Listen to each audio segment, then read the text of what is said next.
Hi everyone, thank you so much for coming to our presentation today. We're just gonna wait for a few minutes as people start entering the Zoom space. Please don't hesitate to use the Q&A function to answer or ask any questions. We're going to have a 10-minute Q&A session at the end of our presentation today.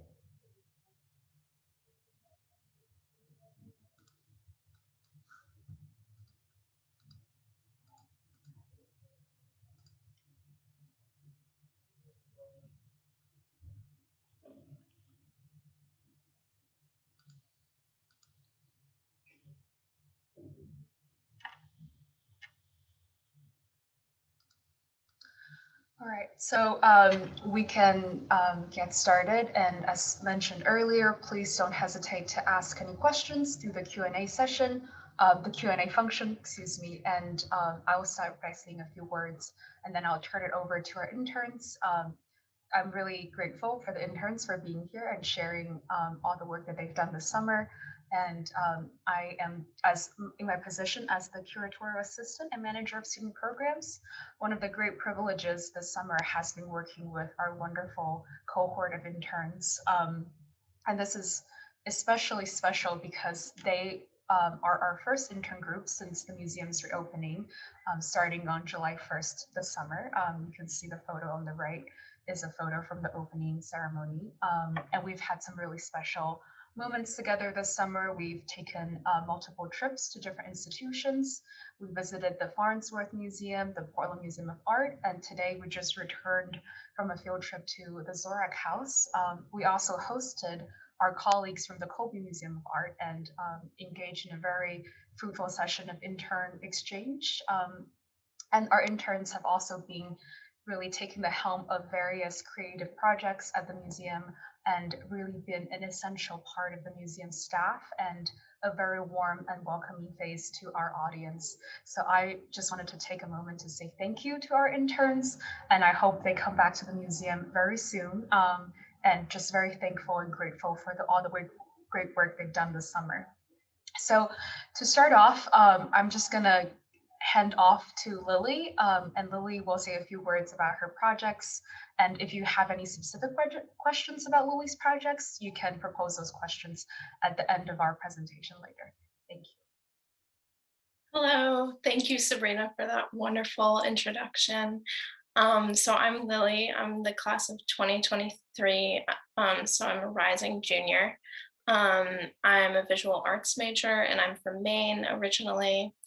So I was so lucky to have the opportunity this summer to work as an assistant to the curator. So I worked under Frank Goodyear, who's one of our co-directors. So I worked on kind of a variety of projects this summer. I had two main projects. The first one that is kind of reflected on the screen right now, I got the opportunity to curate a show on pastels from the museum's permanent collection, which was really special. So I basically learned a lot about the curatorial process for a show kind of from start to finish. And it's not finished right now, but it will hopefully be up next spring, summertime. So shameless plug, go see that when it's up. Um, so yeah, I basically got to look through all of the pastels the museum has in their collection, and Frank and I kind of helped each other look through and sort through all of the best pastels. And I worked a lot on the layout, and I also wrote a lot of labels. So I wrote maybe 20 to 30 labels this summer for the pastels, and I got to do all of the research behind each piece. So that was a really special opportunity, and it improved my writing skills a lot. So I'm feeling prepared kind of going back into the school year. And then another one of my projects, I got to do some data collection and analysis.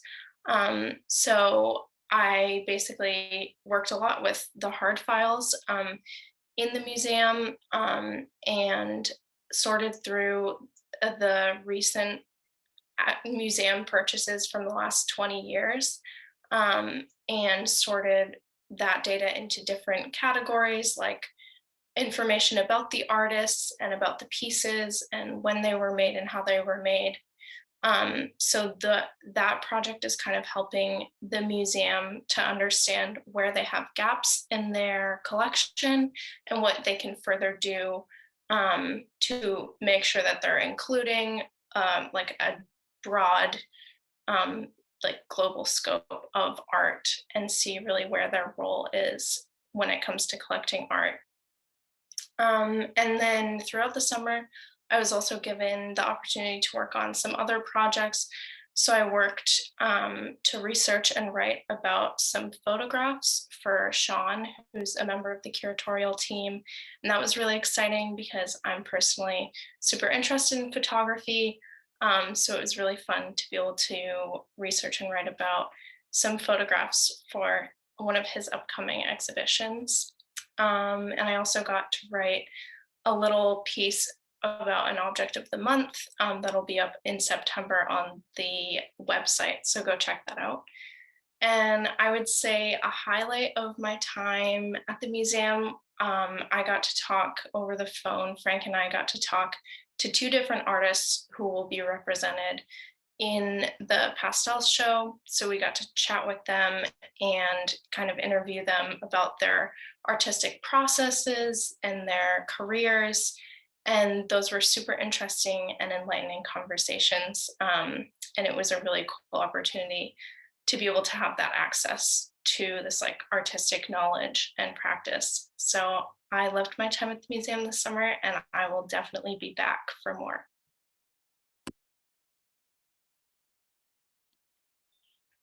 Thanks, Rena. So my name is Cameron Snow. I'm a rising senior at Bowdoin, and about myself, I'm on the career team on campus. I'm a visual arts major, and I have a minor in Chinese.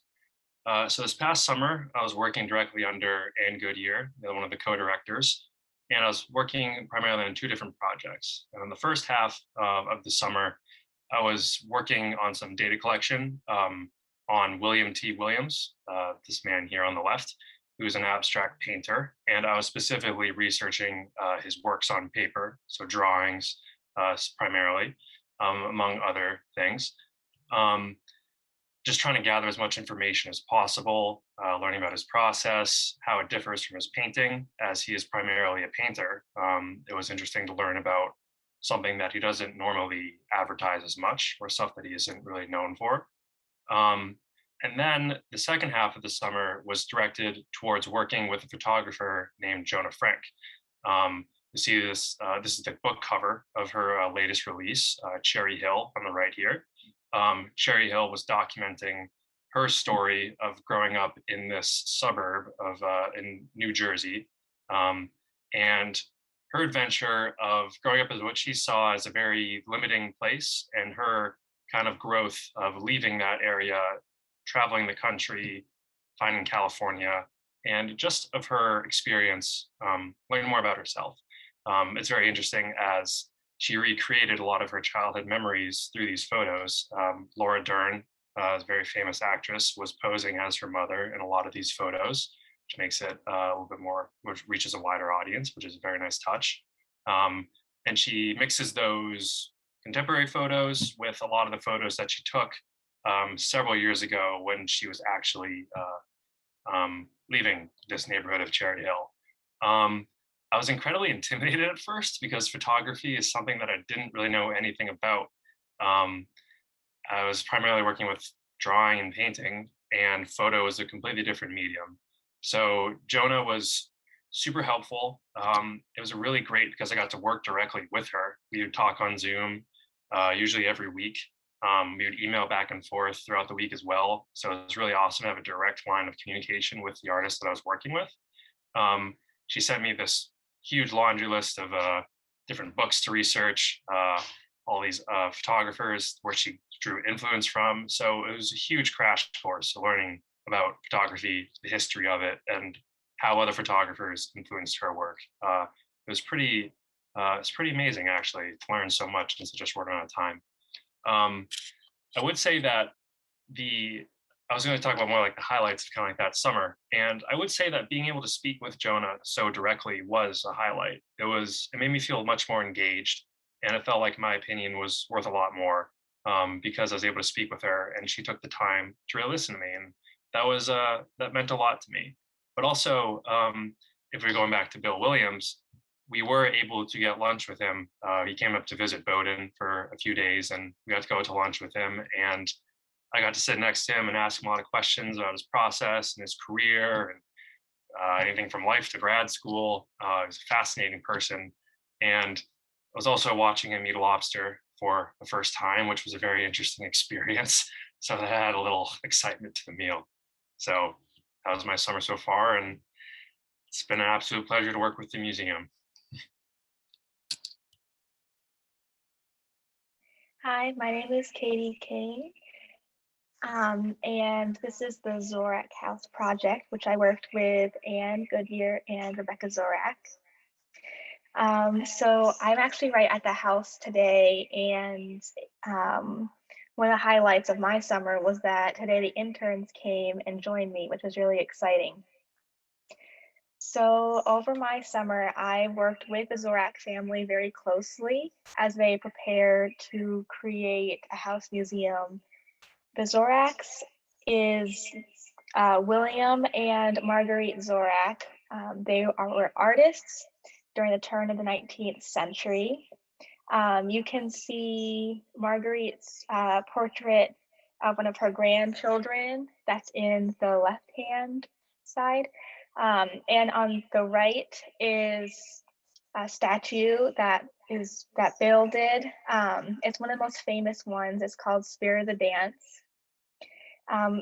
So during my summer, I've done a lot of things. One of my favorite things was I did oral history transcripts. So I worked with the family and interviewed all of the grandchildren to get the different oral histories and to learn more about their grandparents, which was really cool. I've also done lots of bibliographies and things and just kind of collecting information and becoming very knowledgeable, I guess, about the family. And today I got to put that knowledge to the test, and as I did a tour of the house for the other interns, which is super exciting. And yeah, I've had a fantastic summer, and it's been really fun to split my time between the house and at the museum, which has been really fun.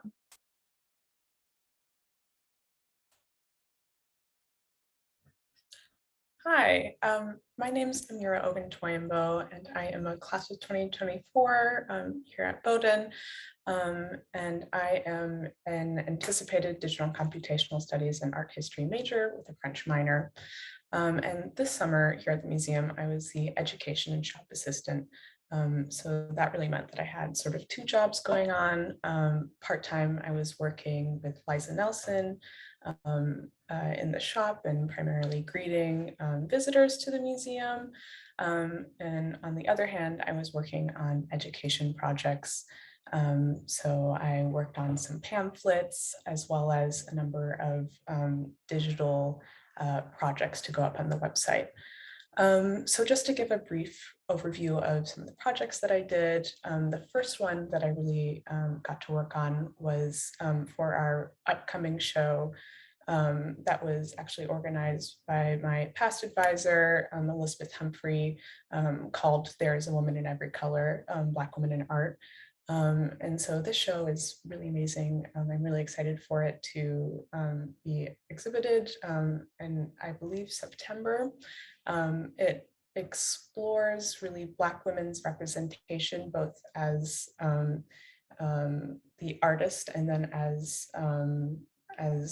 sitters and as having their portrait done through art history, and sort of filling in the blanks of sort of a whole demographic of people that have so often been overlooked in the art historical canon. And so for this exhibition, I worked on a family pamphlet. So I really had the task of sort of thinking about how to address these very nuanced topics of race, gender, and art for younger audiences.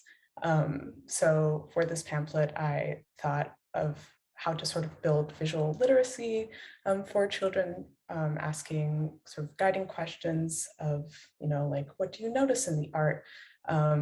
Why do you think this artist made the art work? And sort of thinking more about sort of the elementary, like comparing and contrasting different artworks and sort of the motivations of the artists.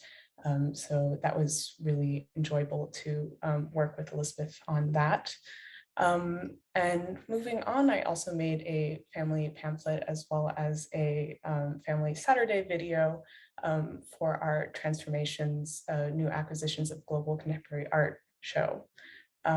So I worked alongside our other education assistant, Thais, for the pamphlet.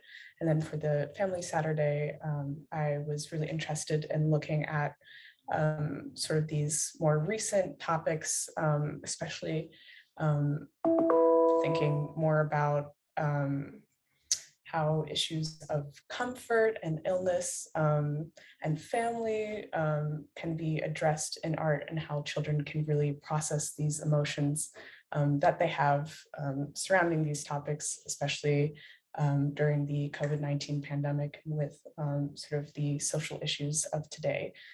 So that was also a really enjoyable experience.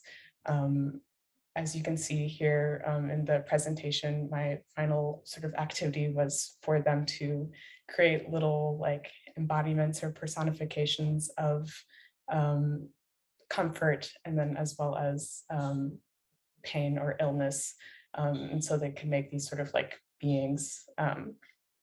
And yeah, so lastly, this project that I've been most recently working on is with our pretty large collection of vernacular photography that was donated by the prolific collector, Peter Cohen. So these are photographs that really spanned like the past century, I would say.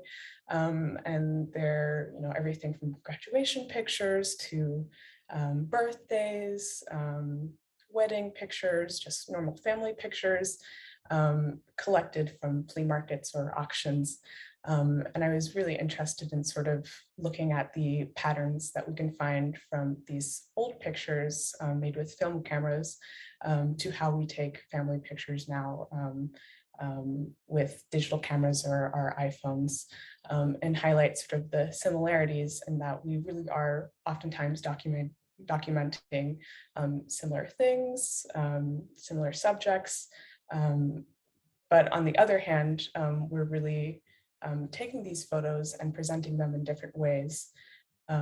So for example, one activity that I'm planning on having in the Young Learners activity page is for people to be able to caption photos that we have in the collection. And it sort of reminded me of how, while in the past you may have captioned photos for like family albums to sort of give context in that sense, we may now have sort of shifted to social media and seeing sort of similarities between those two. And in terms of sort of a personal highlight, in my role here this summer, I think I really enjoyed the opening day, being able to see everybody so excited to come back to the museum after 15 months of being closed. As a greeter at the sort of pavilion area was really amazing, and I think a super special moment to experience. So overall, I'm really grateful to be here this summer, and it was amazing to fulfill this role. So, yeah. Thank you, Amira. Thais isn't able to be with us today, but I wanted to say a few words on her behalf and to highlight also her work and her accomplishment, as well as her contribution to the museum this summer. So as Amira briefly touched on, Thais worked alongside Amira as the other education and shop assistant. They collaborated together to create the wonderful Transformation Family Guide that is currently available in your galleries for families and young learners. So please please make sure you grab a copy of it in the museum gift shop as you enter our galleries. And like Amira, Thais also created a virtual Family Saturday video and activity, and she had focused on indigenous art and materials, specifically working with our exhibition, Reframing the Collection, that's currently on view in the Bowdoin Gallery upstairs. That puts the museum's permanent collection into new perspectives, and especially examining the histories of indigenous art in contrast to Western art traditions, and sort of thinking about how different objects come into the collection and what they represent. Thais also did a digital exploration of different artworks in our collection that represented artists and their struggles with disability, as well as creating a family guide and educational resource about the annexation of Hawaii, which will accompany the upcoming exhibition of oceanic art. So we're really grateful for Thais's contributions this summer, and we are sad that she could not join us today, but once again, very thankful for everything that she has done this summer. Thank you. My name is Darien Gillespie. I'm a rising sophomore, and I've been working this summer as a research fellow with the Art Museum and the Classics Department here on campus. And I've been working really closely with Sean for one of his upcoming exhibits of sort of classical artifacts in the Art Museum collection. And my portion of that is sort of the historical contextualization of the study of classics on campus throughout the history of the college. So what I've done a lot of this summer has been looking through college archives and records and finding how the study of classics has developed and changed over the last almost 230 years of the college. So I've spent most of my time actually in the library archives, digging through old files and papers and doing that research. And you can see here, this is a quick mock-up I threw together of sort of the events that I came out with, sort of outlining how the study of classics has evolved over the history of the college, leading all the way up from starting in 1794 with the founding of the college and ending today with how things are this coming year. And it's been a really fun project. I found out a lot of really cool information about how the college itself has sort of changed throughout the history in relation to classics. As classics was changing, the structure of the college changed too, in ways such as the implementation of extra degrees, Bachelor of Science and Bachelor of Law, when they decided to remove the Greek requirement from admissions, and then removing those extra degrees later and deciding to reward everyone with a Bachelor of Arts once they were able to remove those classics requirements from everyone. So it's been really interesting seeing not only how classics has developed, but how the entire college has developed throughout this time.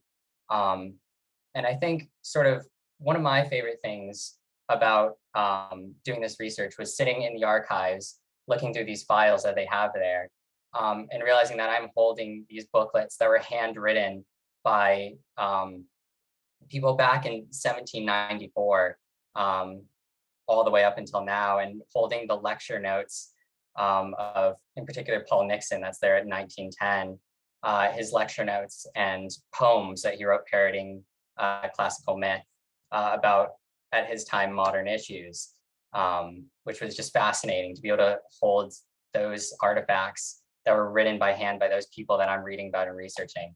And it's been really great working with the museum this summer. They've been really helpful throughout this entire process. And I've had a lot of fun. So thank you. Yep, thank you, Darren, and thank you, Sabrina. And my name is Cheng. I'm a rising junior, majoring computer science and math with an economics minor, and I'm the digital media intern at the museum. So, so most four of my jobs are doing conventional imaging, some 3D scan and modeling, and doing some RTI, which is like a reflective transformation imaging, and also some video production. And there's a QR code that's like a link to a more detailed Google slide, and you can try to scan that, and there will be about 50 more images.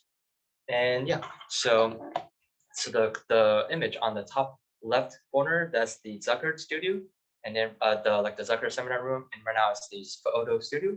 So that's like my where I spend about 3/4 of my time. So usually we have time. We have the lighting setup, and then we have the objects in the middle, and also we just shoot high resolution images. That's the objects are usually requested by curators, such as Sean, who is my supervisor, the co-directors, and also suggest Amira for her Saturday family event, requested a few some of the images. So I work pretty close with all of the museum staff. And the image on the bottom left is a test image, which is we call it the proof. So we have the image in the middle, we have the object in the middle, we have the color chart on the right, and then we have a ruler, that's the marker, and so we know the scale of each object. And then on the top right corner, that's a screenshot of a 3D model that we created using the 3D scanner. And in the Google slideshow, using the QR code, on the page 6 and 7, you can see how the scanner is scanning things from getting the raw scan to creating like a mesh. And then later, after rendering the texture on it, so it will be complete. And besides that, I also tried some photogrammetry, which is just using completely just two-dimensional photos and using just like a computer software to match them together and building a 3D model. And then the third thing is about RTI image, which is this time we hold the object station, and then we handheld the flashlights so we can rotate the flashlight around objects. So using the computer software later, so you can drag the light source anywhere, so we can see the when light hits the object in different angles, it will have different reflections, and we can study the object a little bit better. Yeah, so that's the most stuff that I do, and some of my highlights I do is I think it is pretty interesting to say, like basically I work like full-time 35 hours. I think 35 hours is every week is my highlights because I'm doing basically what I do, what I'm doing what I really like and getting paid at the museum, which is fantastic. And one of the funny anecdotes, it is in the last page of the slide. During the opening of the museum on July 1st, and I took a picture of one of our first visitors, and then the visitors was doing like a victory stand, but holding his hand up, and then one of our co-director, Frank Whittier, is on the right. And then about 4 weeks later, we have a summer barbecue, have all the museum staff and all the interns. And then Frank, and then under Joe, one of the museum technician, and this is me and Brooke. So for like a badminton game. And then Frank and Joe won. And then Frank did exactly the same pose. It is quite interesting. And I took those two images and then put them parallel together. I'm just quite happy about it. So yeah, that's about my presentation. Thank you, Cheng. And I should also credit Cheng for taking the wonderful photos that you saw in the introductory slides. And we are so thankful to have him around this summer because he was really essential in documenting everybody's experiences. Even today, you know, we were out visiting the Zorak house and he very bravely braved through the sea of mosquitoes and bugs and took some wonderful photos for everyone. So it was a really special experience to have our special private photographer to document the museum's every move, and we're very thankful to have Cheng and his amazing work this summer. So that concludes the first part of our presentation, and now I will return us to the main Zoom screen. As mentioned earlier, I encourage you to submit questions for our wonderful interns through the Q&A function on Zoom. I also have a few questions that I thought we can start with as a warm-up, if the interns won't mind. And I won't put you on the spot, but I might call on you just if I thought the audience might enjoy hearing your perspective. So you can either unmute yourself or you can raise your hand and I can call on you. So my first question actually is thinking about the working with different aspects of the museum. And if you were to name your favorite piece of artwork or your favorite object that you worked with, either that's currently on view or something that you saw down in storage or something that you saw during your research, what would your favorite art object be in your collection?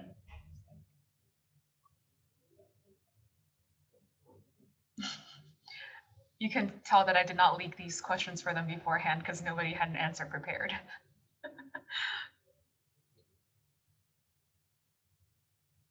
Chung? Sure, yeah. So my job is basically like kind of support everyone. And Thais, which is one of our shop and education assistant, and she also really likes like VR stuff and 3D modeling.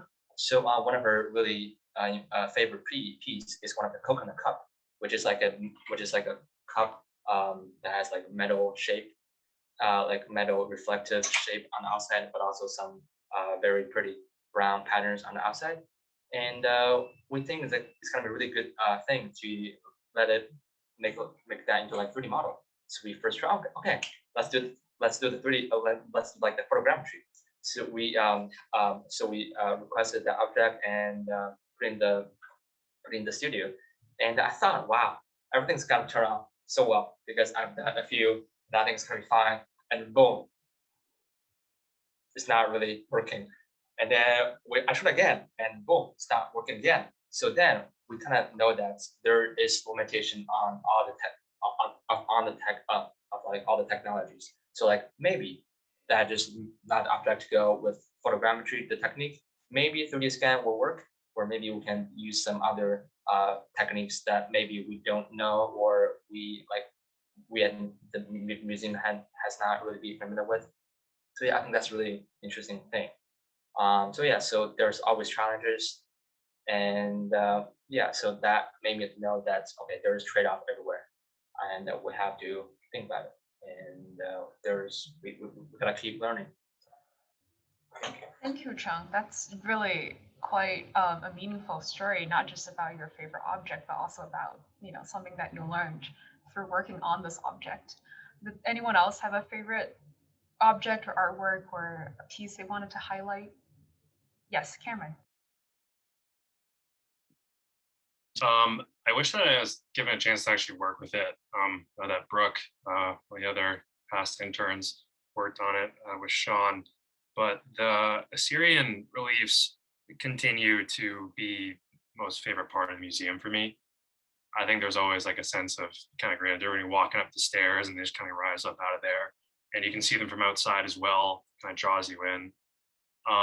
Just being able to get up so close to these massive pieces that are literally thousands of years old is pretty amazing. And it's a very unique experience. I think that what adds to it are the projectors that were also put in to kind of see how they originally looked when they were in place, I guess, all those years ago. Full color and everything. Adds a whole new dimension to it. So I never get tired of looking at those. And I always love getting people to come see them. Thanks so much, Cameron. And I know you also talked about your love for the Assyrian reliefs in an upcoming intern highlight video that I think our audience should be on the lookout for, which once again, we have Chung to thank. But so I have heard of your love and your dedication to the Assyrian reliefs. And I'm sure you can come back and see them whenever you want. Did anyone else have an object they wanted to share or highlight or speak about briefly? Yes, Darien. Okay, so I was more on the historical side of things, so I wasn't always looking at the art. But one of the really cool experiences I had was early in the summer. I was sent an email by Sean and Brooke about a write-up done by Stanley Casson, who was a visiting professor of classical archaeology around 1930 at the college, about a donation from Edward Perry Warren of gems and coins, and there are a few statues in there.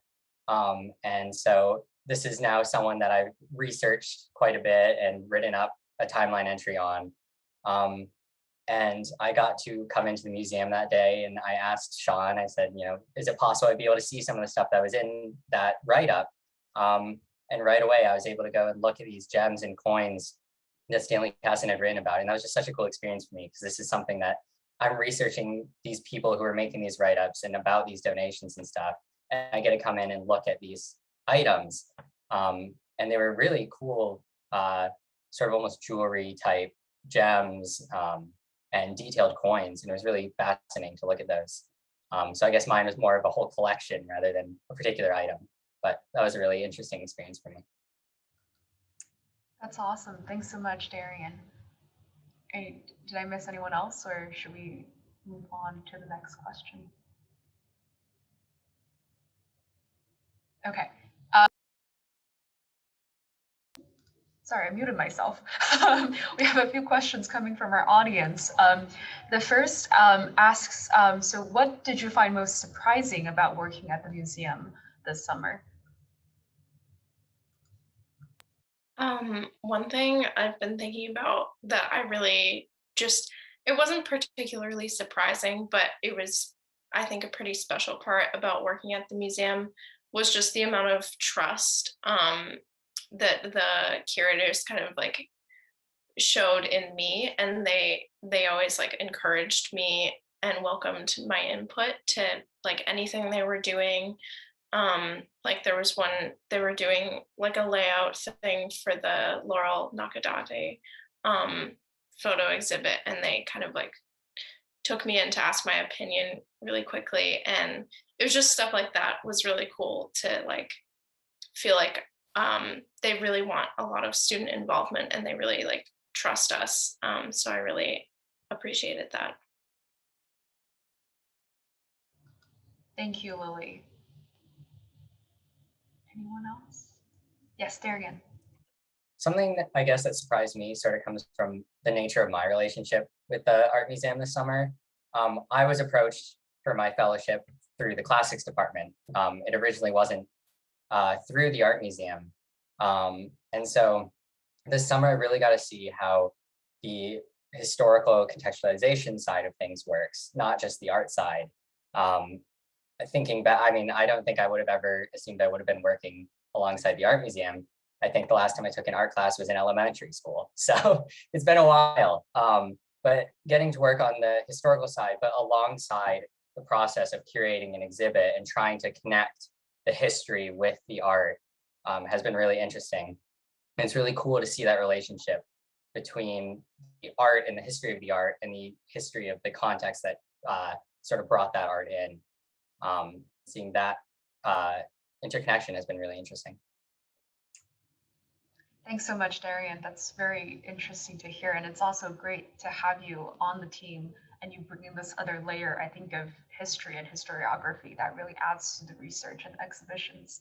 So we really appreciate hearing that. How about Katie? Why don't you tell us a little bit about working a historic house and splitting your time between the museum and the house itself? Yeah, that's something that's been really fun. So I spend Wednesday and Fridays here at the house, and that's where I am right now. And the rest of the time I spend at the museum. But it's kind of interesting because at the museum, of course, you can wander through the galleries and see the objects and the art. But here in the house, it's just out, so you can just see it and get really close, which I know is really cool to share with the rest of the interns today. Um, and so that it's kind of different because it hasn't been turned into a historic house yet, but it's in the process of doing so.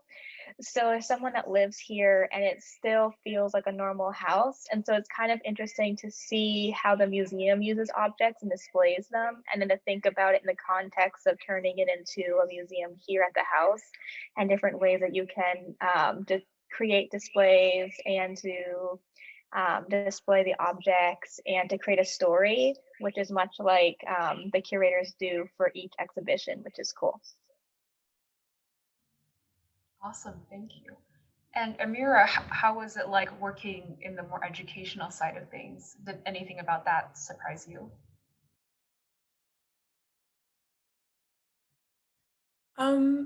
Yeah, I guess I'd say just overall, generally about my experience at the museum, I was really surprised at sort of the interconnectedness of all these jobs, and that sort of working on these education projects meant that I was working alongside um, you and other people who were like approving the images I was getting used. I was maybe contacting curators to find out more information about pieces.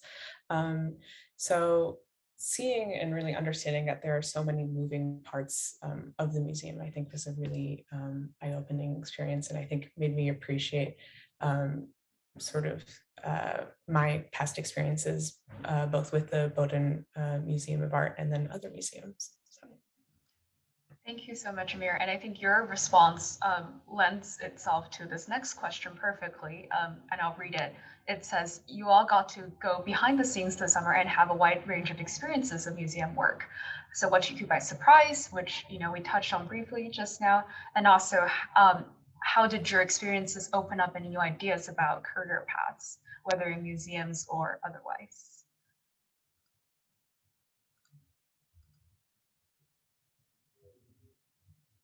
Something that surprised me was how many different jobs exist in the museum world. I guess I originally just thought that there would be like security guards and curators, and that was kind of it. And so it's been really cool to meet the entirety of the museum staff and to learn where each of their jobs come into play and how they keep the museum up and running. And that's been really cool to see how many different pathways lead to museum work, and then also how much you can do once you get into that role. Yeah, I would kind of echo definitely what Katie just said.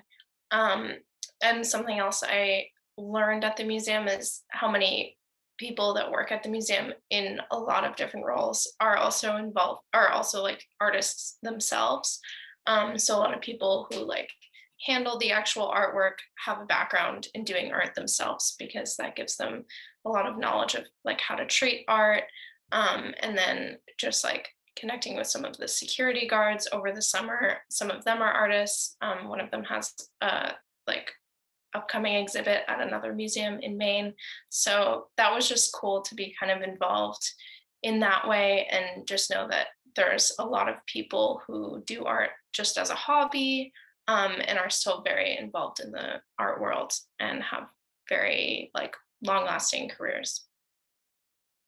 Yeah. And I feel like also you don't have to be like a art, you don't have to just be like an art historian or some visual art major to be in the museum path. So me for now, I haven't taken any like art class since like basically elementary school, and here I am at the museum, and I like it. I like it a lot. And yeah, so and also some other things is like there are also, besides the the traditional curators and security guards, there's also the sport field, such as financial side. Like we have like Leslie to do the budget and all those stuff, and also me do the photo stuff and other sportive stuff as well. Yeah, and also like just before this morning's little field trip to Katie's project, the Zorok's house, I didn't know that museum can be like just really close to us. Like I before that, oh museum. When I think museums, oh the Met, oh Smithsonian. Wow, that's the big place. And then you gotta go entrance. You gotta everyone's dressed pretty nice. And then here we have just like a house. Now we can just actually go into someone's place and just experience the way people used to do making art, which is also really cool. And also another thing is about because this summer as a digital media assistant, I know there are some challenges such as most museums are not digitalized, such as we have like 30,000 objects, and so far we have only 2 floors of space to show them, and there are like about perhaps like 29,000 pieces that just in the storage, and no one, it just like it's a kind of a pity to not let them show into the public. So I think one of the way for the future, I see, and as a CS major, I think just to digitalize a lot of stuff, such as either using VR or AR or meeting 3D scans, and just make that accessible to everyone, to the public and the scholars. Yeah.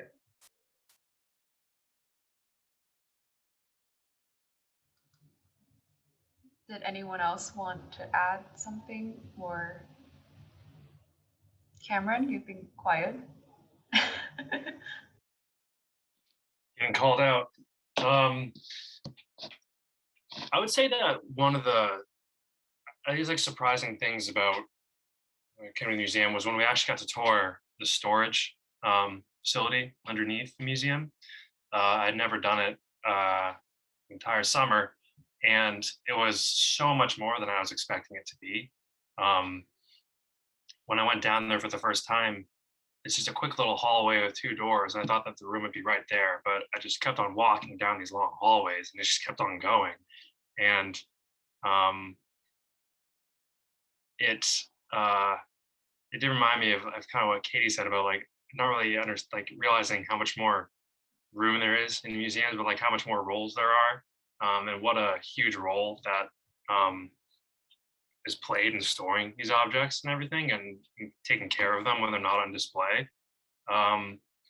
And it's nice that there is. It's pretty cool to see that there is a space to be actually hands-on with the actual pieces of taking care of them, or taking on or off, putting on or off frames on pieces and moving them around. It's kind of cool to see a lone little artist in the museum kind of working on the pieces. That was a nice little part to learn about this summer. Thanks, Cameron. Sorry for putting you on the spot, but I'm glad that you mentioned the storage tour, and that's always a highlight of the internship experience, is seeing the behind the scenes. So I'm really glad that we got to make that happen. So now I'm kind of going back in time, thinking about before you started your internship, sort of what was your reason for wanting to apply to an internship, and what was the application process like? And I'm asking this in hopes of making this useful for other students who might be on the fence about maybe working at the museum, but they don't think they have maybe the right major or the right sets of skills. What was your experience, and how did you find that application process to be? Slash, if you could give advice to future students considering applying for an internship, what would that be?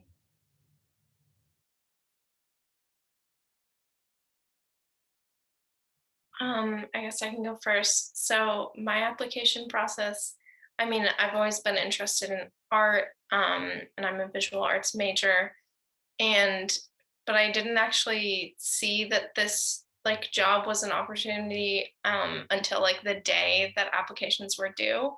So this was something I would not recommend, but I definitely did the whole application in like one day, turned it in at 4 when it was due.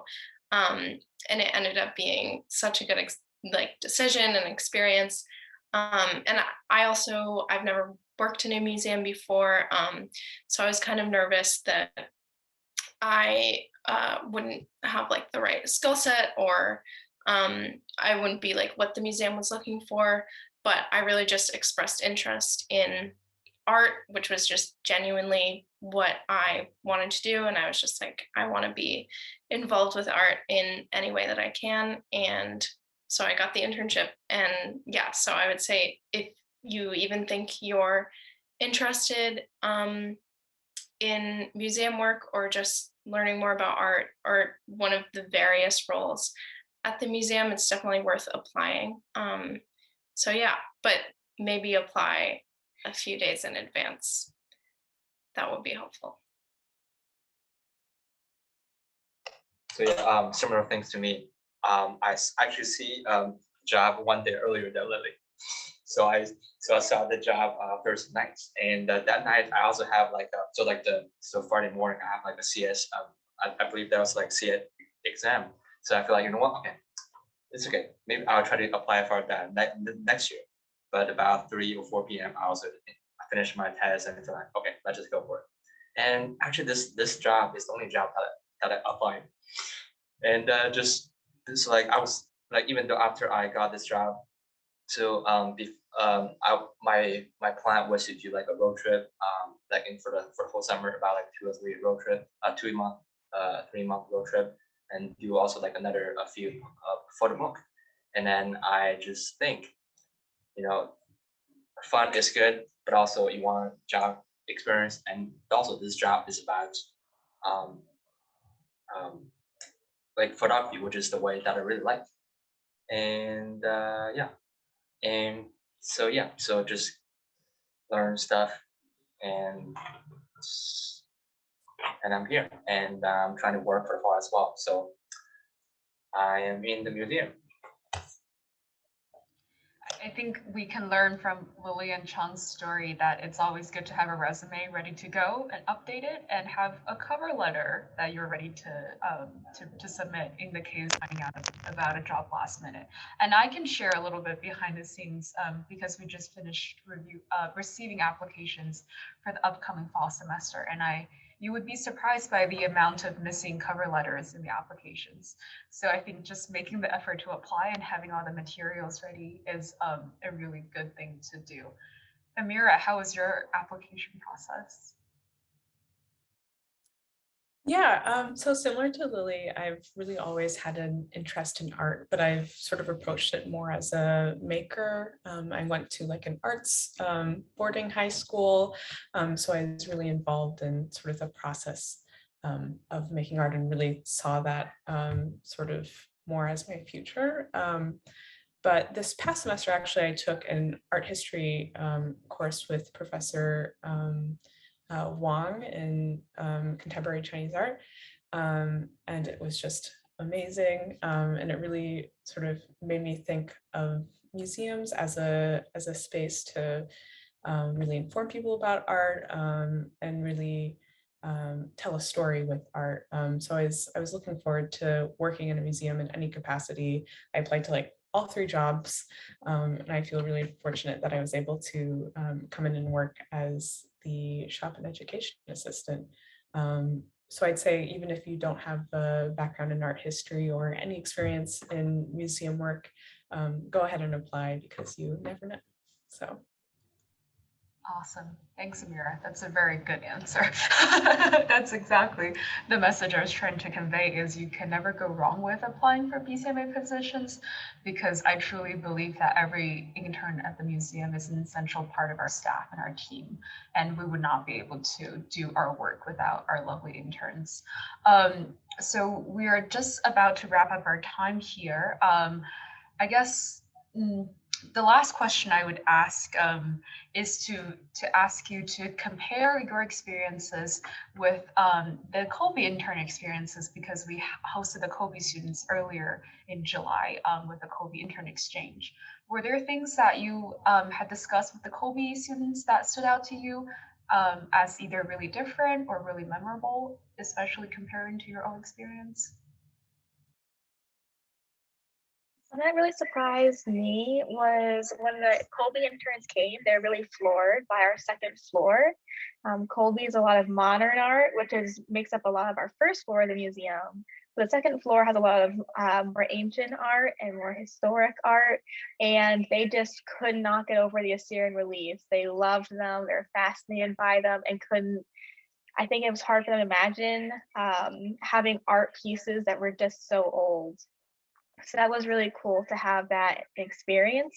And I think really lucky to have a museum that encompasses all eras of art, and that we can get art that's not only made from last year, but then all the way from thousands of years ago, which is really cool and something that's really special.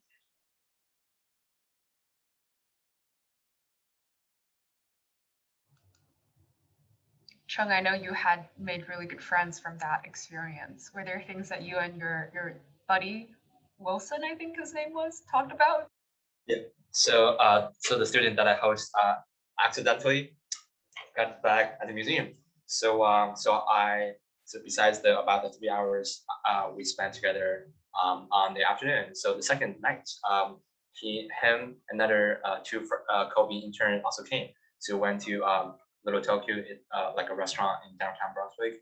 We just spent about 5 hours again together, and we chatted a bunch. We just chat about museum, also just comparing both museum, and also chat about like our like academics, and also about photography and other things.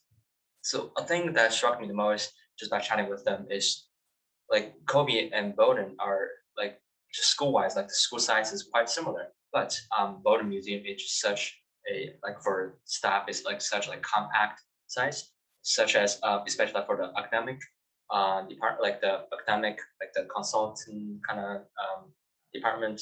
And we have one person, that's Sean, and he's also the like the interim like curator of like everything. So, but Kobe has two like full-time staff and also 3 more interns just for doing that. And so we have a different kind of approach on doing things as well. So I think that's the way that struck me the most. Yeah. So.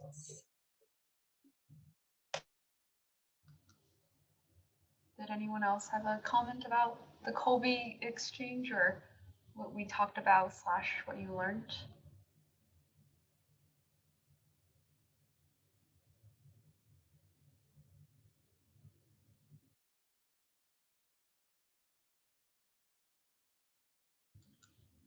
If not, I think we can wrap up our time here. It's almost an hour, and Amira had to leave earlier because she's working at the shop today, which is why she disappeared on the screen.